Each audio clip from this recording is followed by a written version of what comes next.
If you're happy, I'm happy. Let's do it, man. You look great. How you doing, Bart? Finally. Yeah, all good, man. Finally, we get to have a little discussion, a little Yeah, chat. man. So long we've been in each other's DMs and supporting each other, but our first chat, dude. Yeah, it feels good, man. It's always different chatting to someone Yeah, IRL versus just in the Instagram DMs. So I'm excited for this one.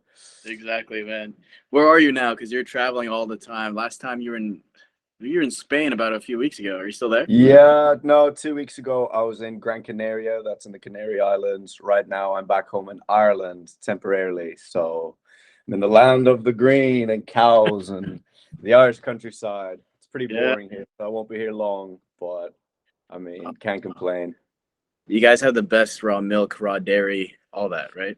The best thing about this place, honestly, the food quality is unmatched compared to anywhere else in the world. Like the meat, obviously, like you said, the dairy, everything is incredible. So yeah, and air quality. The weather right now is, but you can still kind of get out in nature. I hiked the tallest mountain in Ireland yesterday, Nice. just on a whim. So yeah. Getting after it, man. I go out of my way here to get Kerrygold butter, which is from Ireland. It's Of this like course, yeah. so good, man. It tastes so Fun different. fun fact for you, right? I don't know if this is TMI and doxing myself, but my dad works for Kerry, so he's involved in the production of that butter. So yeah, my dad gets you your butter. Fun fact. Let's go. Everyone buy Kerrygold. Everybody listen to this. Let's go. It's good stuff. Dude, so how'd you get into this whole sphere of eating whole, clean foods and realizing that you really do need to go out of your way to make sure there's no microplastics or soy or any of these hormone disruptors in your food? Second follow-up question to that. Do you think that stuff is put in our food by design to keep us to keep our vitality down? Okay, do you mind if I go on a little whim here because I Need it, can't dude. I need it. I cannot start with the nutrition side of things because that's not where I started myself personally. So Okay. I'll just give the whole Let's hear it. grandiose backstory. Okay, so my name is Bart. I go by Coach Bart K online. I'm 21 at the moment. I do men's online lifestyle coaching and I chase and pursue holistic health for all my clients. Holistic health is essentially an all angles approach to health because it's all interconnected. That is your physical health, mental health, nutrition side of things, all of that. It all works together symbiotically in harmony. So, how did I come across this? So, I did 2.5 years of uni. I did 2.5 years of engineering. When I started uni, I started DJing. So, you can kind of guess what that means. I started DJing more and more. So that turned into a lot of partying, a lot of drinking, drugs and girls, eating out. Obviously, I wasn't working out. I didn't care for my health whatsoever. I was just there, YOLO, live in the moment, like Yep. trying to just have the best night out every night. And then lockdown came about. So I was in flats in my uni hall, student accommodation. Then I got sent home, as did everyone, back into the Irish countryside where I'm at currently. So that meant going from DJ party boy lifestyle to Irish countryside the next day for almost a year, So I pretty much don't know anywhere. Like there's more cows here than people where I live. No So way. social life was gone. There's nothing to do. Gyms are closed. Like can't do nothing. Kind of sit with your own thoughts and think. So that's when I kind of started questioning whether the life path I'm on is actually legacy. Am I going to live if I just keep out and partying and sure with that? But I knew that I hadn't really found like a solid purpose and I was just wasting my time. So yeah, that got me into the gym first and foremost. Obviously started experimenting as does everyone, searching up YouTube videos, what's the best way to work out, what's the best way to train. Went from calisthenics in my local park to eventually buying a pull-up bar in my backyard and to eventually buying a full home gym that I used during all of lockdown and all of that stuff. Researching different, I finally found something that worked. I was seeing progress, but it wasn't really all the way there. So I kind of figured that, hey, nutrition. Okay, yeah, so I grew up in an Eastern European household where the diet is pretty good by the standards. So it's just meat and eggs and potatoes, all of that stuff. But then when I went to uni, as I said, I wrote off my diet. It was pizza and kebabs and ice cream and all like sweets and junk and whatever. So then once I had training covered, I started looking into nutrition. And I went through every single fad diet as well there is out there, from standard gym bro, you know, broccoli and rice and chicken. Oh. Spent a while on that, got like good progress and good gains, but I didn't really feel all the way up there in my head. Then I went on to the Greg Doucette diet. I'm not sure if you know what that is. I've heard of him, Just but like not the diet. low calorie, right? Low calorie everything. So you're just pumping yourself full of artificial sweeteners and all these leafy greens, and you're just volume eating, and you stay away from animal fat because it's too high in calories. You can't eat butter. Like, you replace every natural product with a synthetic and artificial version of it that is lower calories. So that absolutely destroyed me. Like, I leaned out. I was super lean, like shredded to the bone, but I had ED, like problems, you know, down there. The worst brain fog ever.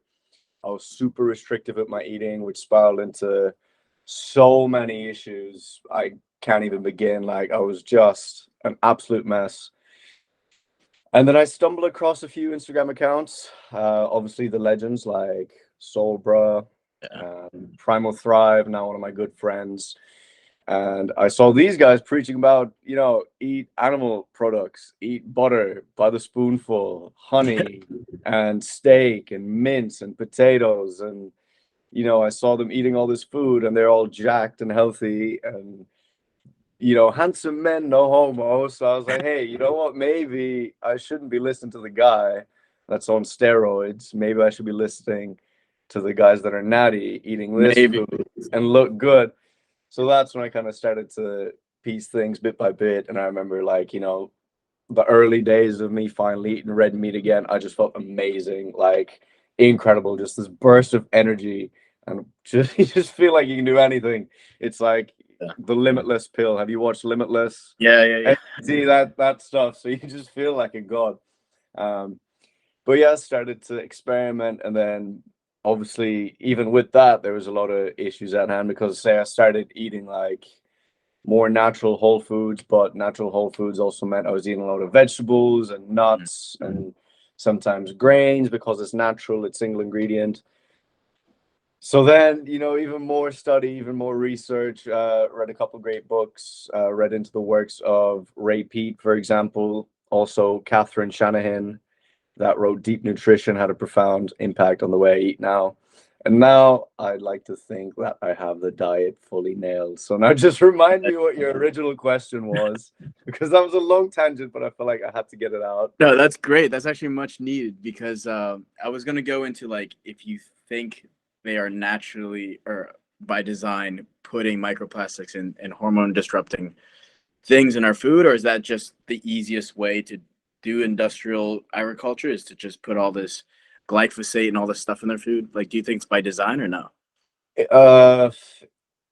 I really hope this is gonna go somewhere else but YouTube, because this is what gets but anyways, my stance on this is that it's done on purpose. Like, I think it was in Deep Nutrition that Dr. Catherine Shanahan, she talks a lot about how seed oils are toxic, which is a fact.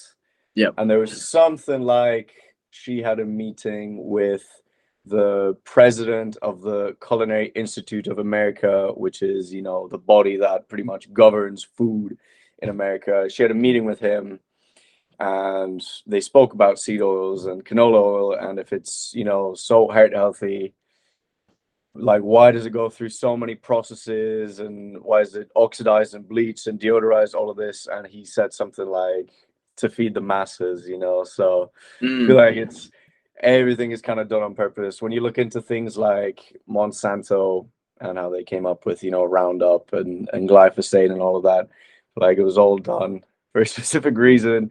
And wait, can I ask you where are you now at the moment? Where are you living? I'm in like Virginia, so 20 minutes outside Oh, Washington. yeah. So Yeah. you're in America. So unfortunately for you, you already know America is the country that's Oh felt gosh. it the worst.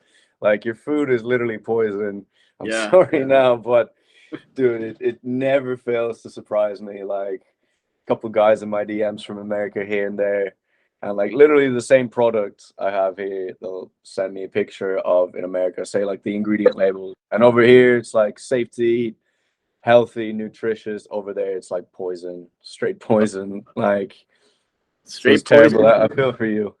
Yeah, it's straight poison or watered down. I was in Spain working out with one of my friends, and he has chickens. He has a chicken coop and a chicken run behind his yard. And I was like, "Oh, I can show you the best post workout in the world." He's like, "What is that?" So after we work out, I go over and he hands us some of his eggs, and I'm like, "Watch this!" And it just plop one, and it's just rich orange, dude. It's a real egg, and then you can Mm. crunch the shell for that calcium. But it's amazing how different the same food, even like the egg, is how watered down, like nutrition depleted over here, but over there it's just such a rich egg, and it's the. Talk to me about eggs, man, because I know you're part of the Slonk Society as well, and Of course, flocking man. Eggs. You know, it's crazy. The more eggs I eat, the better I feel. Like right? direct correlation. Oh, Dude, just yesterday I picked up 150 from a local farmer here. I've had to make friends with the local farmers because I see what's going on in America. I don't know if you saw a couple of days ago, Hillside burnt down I see. mysteriously. Yeah, what is that? Yeah, so Doing uh well, it was the biggest, I believe, manufacturer of eggs, or like the largest processing facility in the country in the US, I guess. And somehow mysteriously it burnt down overnight. What caused? We don't know. It burnt down. Sorry guys. And it's crazy because I believe it's something like since either 2016 or 2019, 190 farms have mysteriously burnt down in the US. Whereas everywhere across the world, you can't even compare. Like even in countries like Australia, where wildfires are super, super common, you can't even compare the numbers. So yeah, it's crazy. But yeah, I'm reached out to local farmer a couple of weeks back. I'm now getting my eggs locally. The more I eat, the better I feel. Did 15 yesterday, did 16 today. And I mean, most doctors on the planet would have you believe that if you eat 16 eggs at once, you're going to die instantly of cholesterol. Here I am, healthy and tan and lifting big weights. So living proof that, eggs are a real superfood. Yes, they are, man. It's true superfood. Have you heard of Vince Gironda? Of course, of Yeah, course. That's where I'm kind of getting these ideas from. He's yeah. like one of the all-time greats of the golden era, obviously. And yeah, but have you heard of how he came up with that diet? The diet that is 36 eggs a day. I don't know how he got there. No.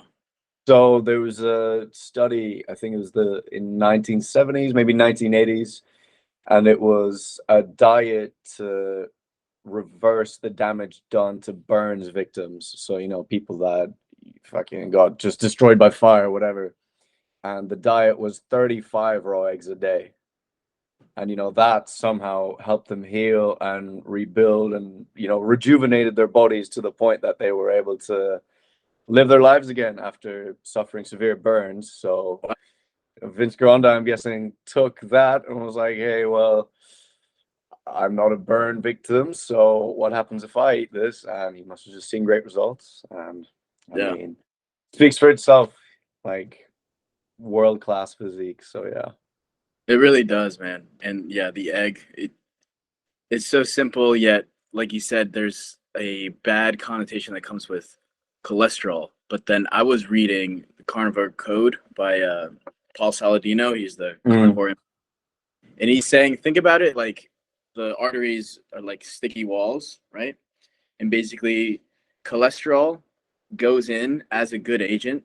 Say you eat a lot of inflammatory sugars, it's going to create like a tear or some kind of like clot there. And the Mm. cholesterol is supposed to go like firemen, and it's supposed to like take care of it. But if you're constantly eating inflammatory sugars and the cholesterol goes in to fill it up, it's going to eventually like plaque up.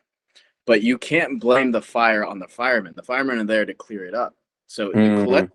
there. It's on site, yeah. But you got to look at the root cause of the problem, which is the inflammation. If you stop eating these inflammatory foods and sugars and stuff, and you just pump yourself up with good, healthy cholesterol, LDL is not a bad cholesterol. That's just a bad connotation we have nowadays. You'll just realize you get so much vital because your brain is just all fat and electrolytes. You just eat a lot of fat foods. It doesn't translate into fat on your body. It's so rare in nature to find fats. That's why it's so valuable. Think of it, the fattest animals.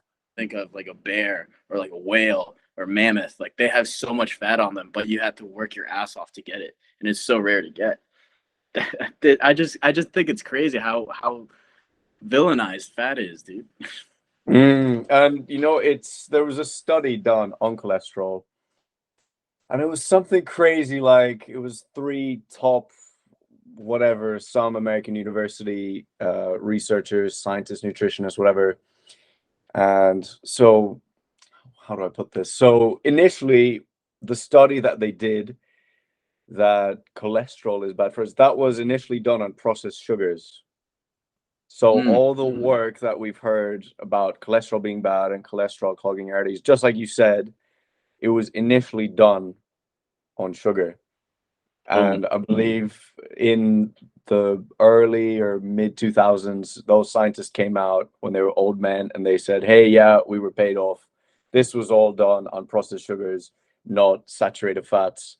And why is that, you may ask? Because like the government can't really make money on saturated fats unless they tax the shit out of farmers, whereas processed sugars or, you know, the likes of polyunsaturated fats, like, you know, these seed oils and all this artificial stuff, that's so much easier to manufacture, Right. so much easier to commercialize, so much easier to pump out into the masses, you know, like compared to these saturated fats, animal fats, that's all localized and from local farmers. So yeah, it makes you think.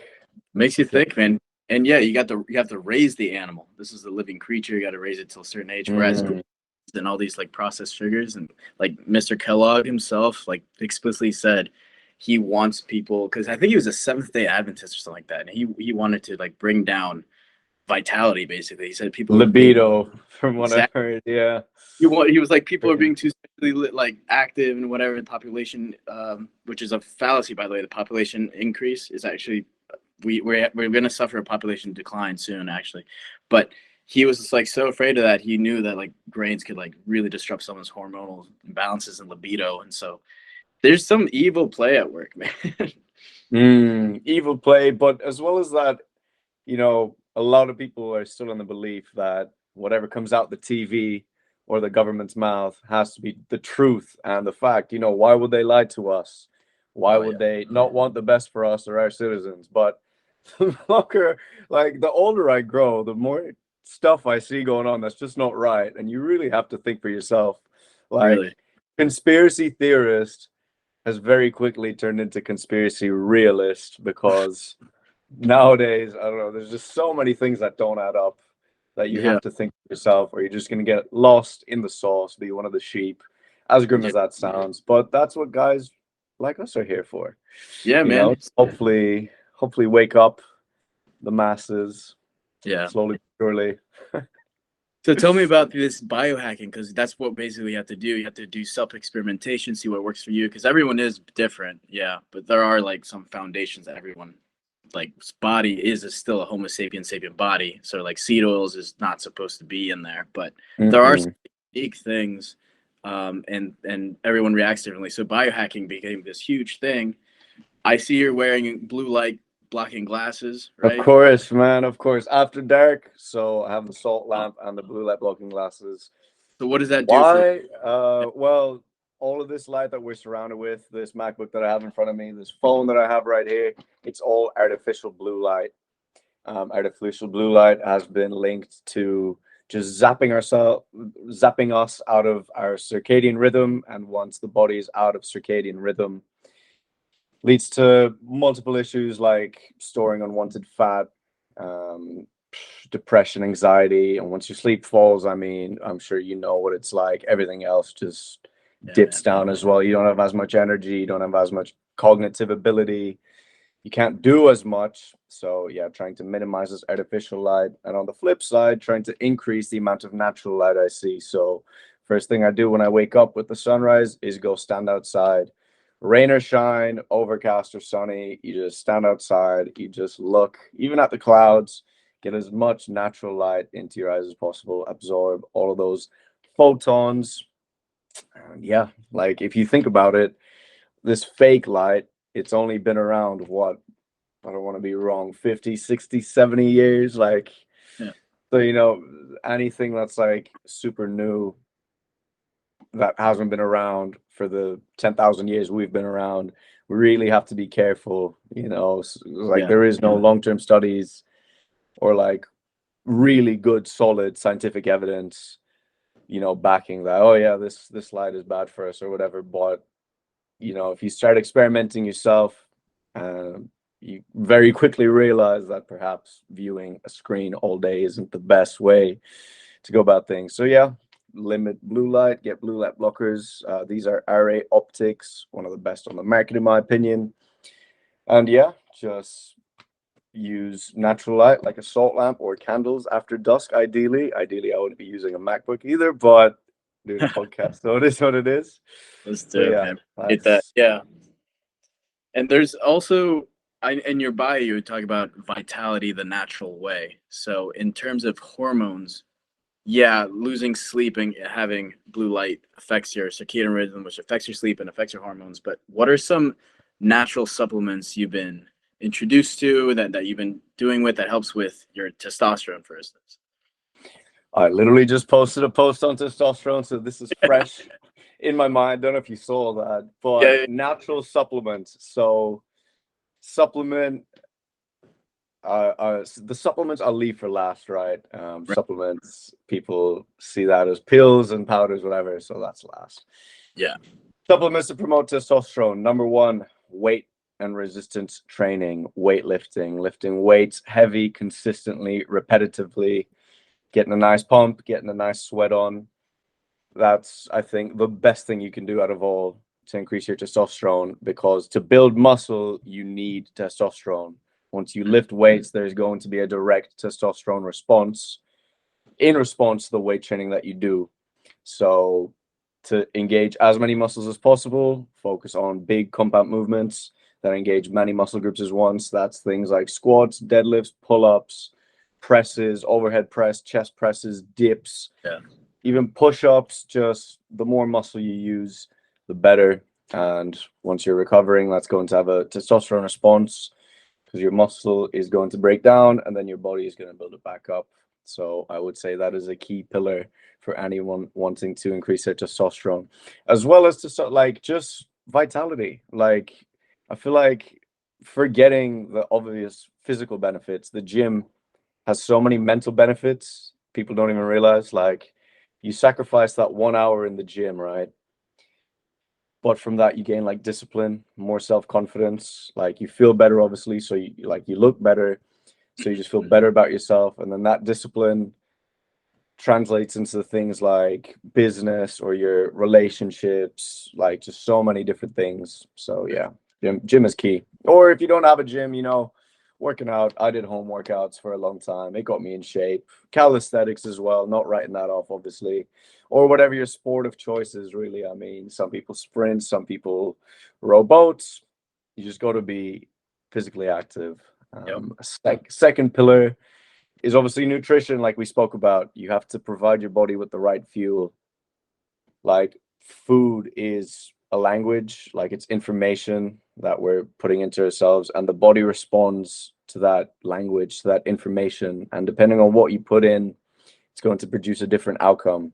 So, for example, when I was eating pizzas and ice cream and, you know, all these sugars and all this processed junk in uni, I looked like a blob. You know, I looked like what you imagined me to look like. And now that I'm providing my body with the adequate nutrition that it needs, eating in accordance with my biology and eating with a purpose, you know, a lot of red meat, a lot of raw dairy, a lot of milk, a lot of butter, a lot of cheese, fruit, raw honey, all of that, I look much better. I feel much better. I perform much better.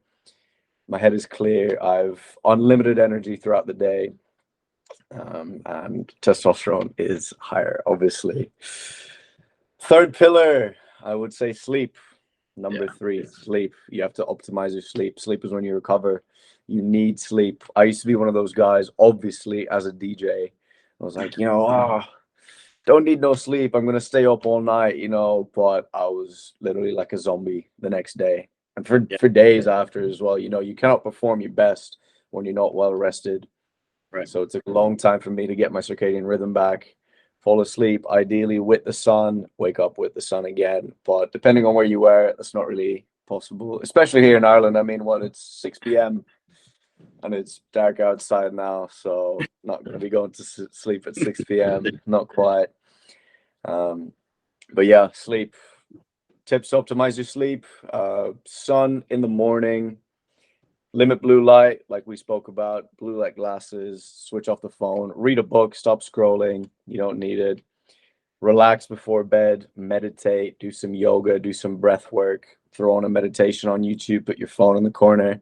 Before you're going to bed, try to turn off all the electricity in your room. So on the switch, just tap it off if you can, like in Ireland. Phone in airplane mode. Electronics ideally out the room. Blackout curtains or wear a sleeping mask. Something I like to use as well, even though I live in the Irish countryside where it's silent. I like to use earplugs just in case there's some sort of whatever act of God outside, and it just so happens to wake me up in the middle of the night. That prevents that from happening. Magnesium, both orally in the form of biglycinate, is fantastic for sleep. Biglycinate aids your muscles to relax. There's also magnesium L-threonate, I believe that's how you pronounce it, and that's the magnesium that pierces through the blood-brain barrier, relaxes your brain, goes all up in there, so that's good as well. I personally like to use a magnesium chloride spray as well. I don't know if you can see it up there, just in a glass little bottle. Yeah, so I don't know if you've ever used magnesium chloride spray. No, where do you spray it? In the water? So magnesium chloride flakes, right? You can get those dirt cheap anywhere in probably your local organic shop or on Amazon. You can get like 5 kilo for probably $15. But it makes such a huge difference. I take the magnesium chloride flakes and I go 1-to-1 with that and almost boiling water. So what you do is you get the flakes literally in that glass thing, pour water in, 1-to-1 ratio, and it makes this lovely magnesium oil. You've definitely seen magnesium oil in the shops. Yeah, so that's super overpriced. This is a huge pro tip, by the way. Let's hear it. So yeah, make your own, and then before bed, I like to spray it all over my body, ideally on the back of the neck, so that it goes up straight to the brain, but it has this incredible relaxing effect, and when I put it on, I'm just ready to melt into my bed. Just to touch on the power of that as well, my mom suffers some back issues and back problems with her spine, and she complained about her spine for years. I put her on magnesium oil.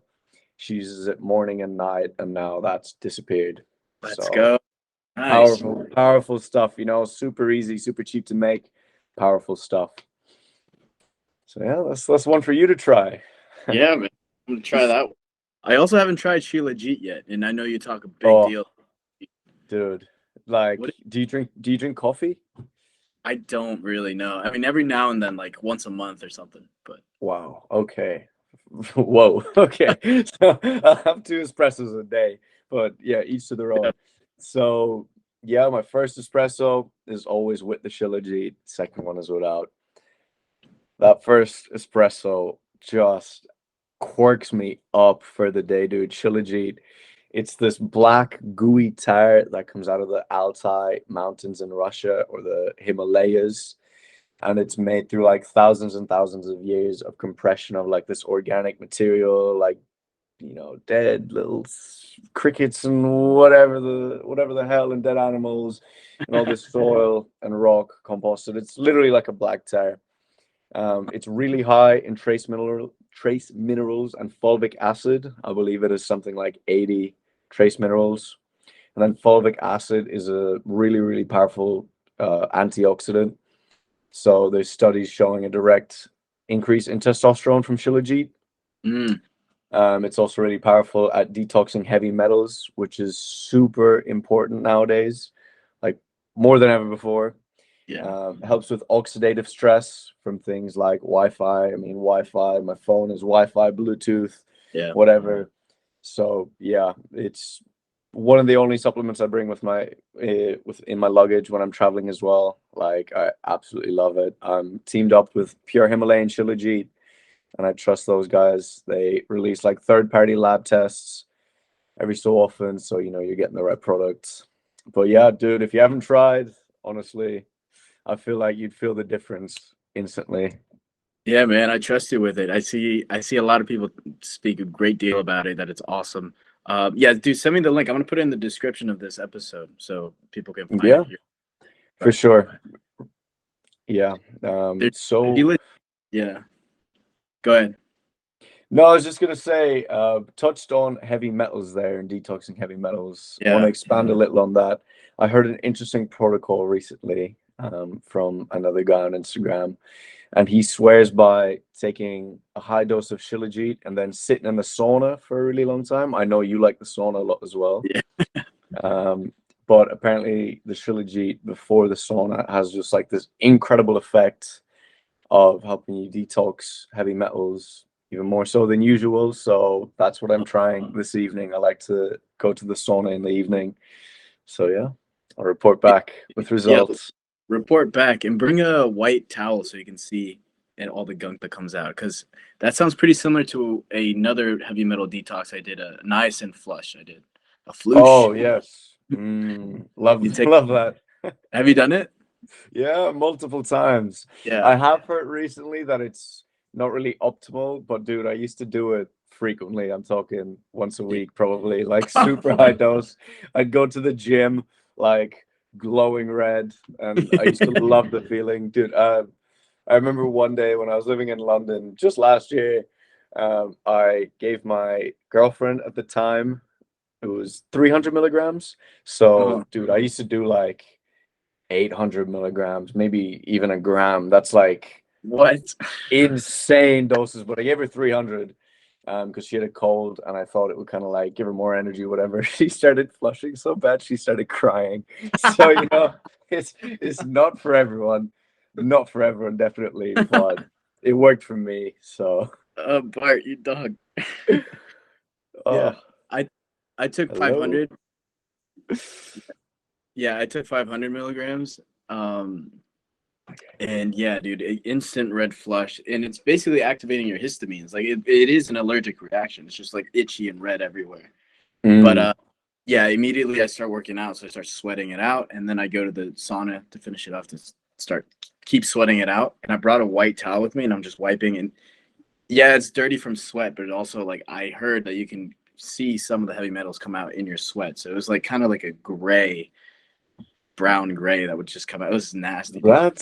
That's wild. I've never even thought of that. Yeah, man. Might try that just to see what type of nasty shit comes out of me. I mean, Yeah, that's super interesting.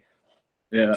This reminds me of a joke that I just heard, that the difference between men and women is that when women say, "Hey, smell this," it typically smells good. Oh, yeah. Then And no so, need to finish that joke. Oh my yeah, goodness. so like that towel, dude, everyone's wiping all their nasty shit on them, dude, and I'll just tell you right now, it smells terrible. It probably is like heavy Can't metals. imagine. Can't imagine. And there's so much stuff that we need to detox nowadays. I feel like sauna is more important than ever. I Mm-hmm. just started a new protocol as well recently. There's another dude that claims that we all have cholestasis. I don't know if you know what that is. That no. It's impaired function of the liver Mm. from heavy metals and oxidative stress. However, also things like too many organs in the diet, which I found super interesting. I don't know if you eat many organs, I eat a lot of liver, and liver and heart. So, it's like, just out of curiosity, how often would you eat liver and how much? I'd eat about a pound of liver every 2 weeks. But, yeah. Okay, yeah, fair enough. Yeah, but right, just to touch on why I think this does make sense. When you get a cow, right, when you kill it, it's something like a 20 to 30 to 1 ratio of muscle meat to organs. Mm-hmm. So you get 20 to 30 pounds of muscle meat for every 1 pound of organs. Right. And then you have all these people out here claiming you need to eat liver with breakfast, lunch, and dinner, and you got to eat heart and beef testicle and all of this. Like, that is super not natural when you think about it. I know it's a super potent source of nutrients, vitamins, but it's something that's really been on my mind recently. Like, if it isn't as abundant in nature, why would you eat as much of it? You know, it just kind of doesn't make sense. And what we're trying to follow is obviously the ancestral diet, the primal diet. So when tribes like, say, the Hadza out in the Amazon, I believe, or Africa, They're sorry, African. African, when they kill whatever and take its liver, you know, everyone in the tribe gets a tiny little chunk of the liver. They don't eat a liver to themselves. So yeah, went on a little tangent there. Why I started this new protocol is because I used to eat a lot of organs, and it got me thinking. So yeah, a lot of evidence that we all might just have cholestasis. I started taking this supplement called TUDCA, TUDCA. Not entirely sure what it stands for, but it is like bile salts, and it's meant to help the liver function correctly. So yeah, I'm gonna report back with that and the results as well. I've taken it for 2 days and take it at night, 500 milligrams. And yesterday and today morning, I woke up and, not to be nasty, but a lot of stuff came out. All right. I think you're back. Yeah. Guessing it's me, not you. The Wi-Fi here in the countryside, we don't have that 5G here yet. Nothing. So you don't want it. No, not at all. But yeah, experimenting with detoxing my liver now. I'm gonna see how it goes. I'm also getting my blood work done in the next 2 weeks, so I'll be able to post on that, see how my levels are looking. So what? Are we back? They don't want us to talk about your blood work. Dude, well, this isn't live, is it? No, I'll clip it up. Yeah, you can. Oh, so that's so good. So yeah, this Wi-Fi is messing me up. But yeah, getting blood work done. I'm going to be interesting to see all my levels. I haven't had blood work done since I was traveling in about 2 years, and it's surprisingly difficult to get blood work done now, especially in Ireland. Like, you'd be surprised. I remember the first time I did it years and years ago. I went to the doctor. I was like, "Hey, man, I want to get my blood done. You know, I want to know my testosterone level and how my cholesterol levels are looking." And he's like, "Why? Why? Like, you're young and fit and healthy. Why do you want to know?" I was like, "Listen, man. Like, can you do it or no?" He was like, "Yeah, I mean, I can, but like, why do you want to know?" So it's almost like, you know, it doesn't go for the root cause of anything. Like, it's not preventative from the cause. It just tries to find like temporary solutions for problems that are caused by, you know, tell you, hey, perhaps you're eating this, which is giving you an allergic reaction, or you're living in a house that has asbestos, or you're this and that, or the air quality is bad, therefore it's making you cough. They're gonna say, oh, here, take this pill, it's gonna help you stop coughing, you know, and the cough is gonna just come back but stronger. So yeah, one to ponder on. Yeah, no, it's definitely much harder to get your blood work for some reason when you're healthy, or at least it's met with a lot of skepticism, because I definitely like had to fight for my blood work too. And it's I was talking to one of my friends about this, and he was like, "Yeah, man, let me just put on my seatbelt after the car crash, you know? Like, what's wrong with you guys?" Yeah. I had a couple of clients as well come to me saying, there was one in the Netherlands. He told me he went to his like GP, I guess, like the public doctor, tried to get his blood work done, fully got rejected and refused, got told, no, you cannot get your bloods done. So he had to go through a private doctor, which costs a lot of money. But how insane is that? I found that insane. How your doctor that's meant to be looking out for you, you know, there for you, supporting your health, won't even let you know what your blood work looks like. Like, when the technology is readily available, it takes 5 seconds. They prick your finger or whatever. You know, like, come on. So Yeah. better start looking It's out a for your shame, own but health.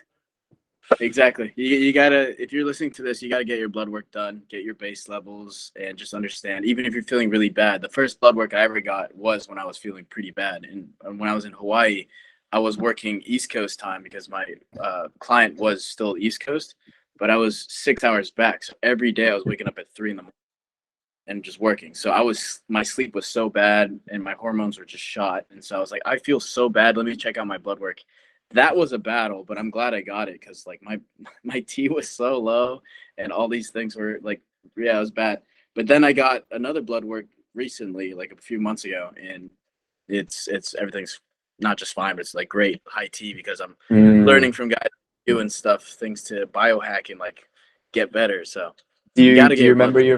remember your first reading of I T? didn't have the total. I had the free. My free test was ridiculous. 1.1 nanograms per deciliter. And now it's 24. Oh my goodness.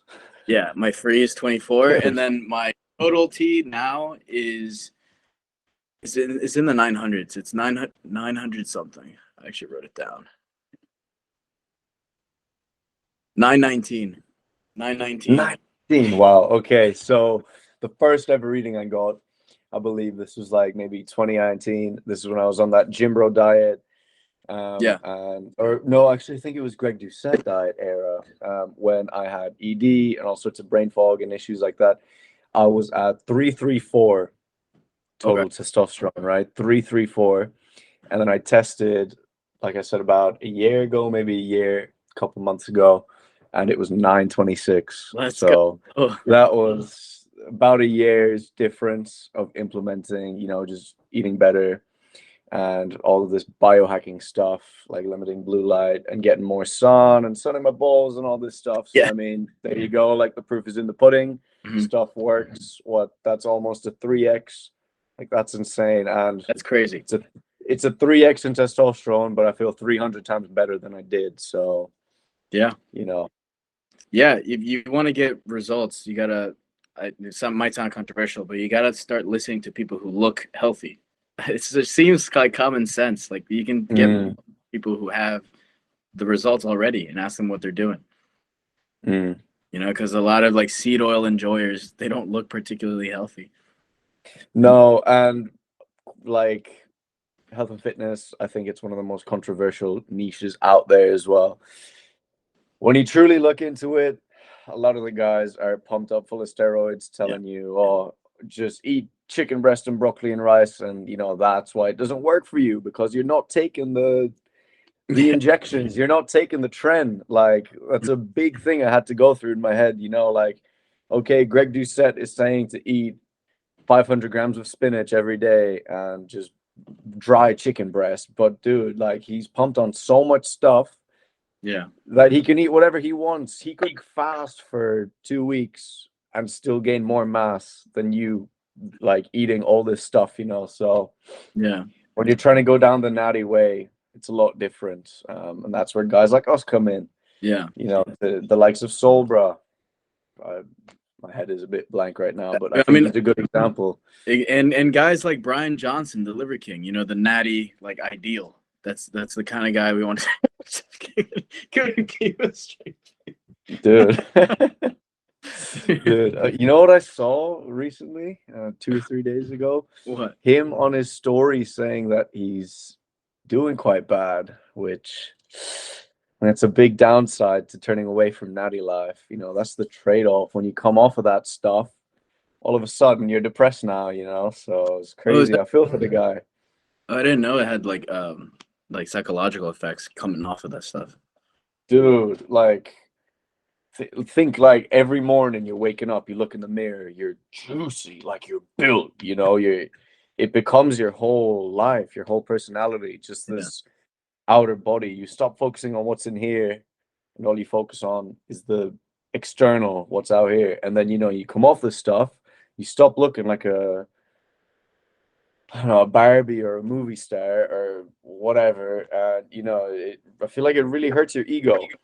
Like it really takes a toll. I knew someone personally that was on gear as well, and he used to compete here in Ireland. Old guy, about 50, like I'm 21. But yeah, he used to compete, used to win a lot of the Olympiads here in Ireland, used to, you know, get first, second, third place all the time. And he came off the stuff to have a son, and he turned out infertile. Couldn't even have a son, but he decided to stay off of the stuff.